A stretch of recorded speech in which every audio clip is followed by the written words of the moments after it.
आज्ञा आहेत आपली. अशा कोणत्याच प्रकारच्या अफवांवर विश्वास नाही ठेवणार. मला आहे विश्वास, पण त्या अफवांच्या मुळापर्यंत पोहोचणं फार महत्वाचं आहे.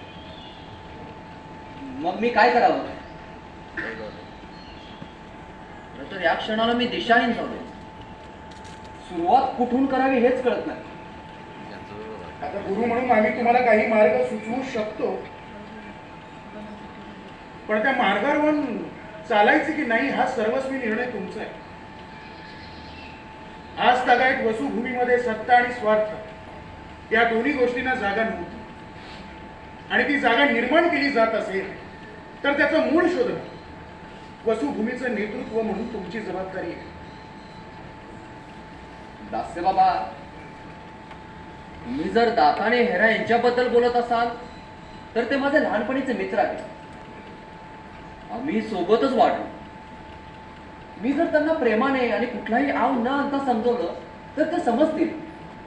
पण समजवण्याची वेळ कशामुळे येऊन ठेपली याची चौकशी करा आधी. कुठून सगळं चुकत गेलं याचा तपास करा, आणि कदाचित याचं मूळ सापडलं तर कुठलीच आतताईपणाची क्रिया करण्याची गरज नाही तुम्हाला.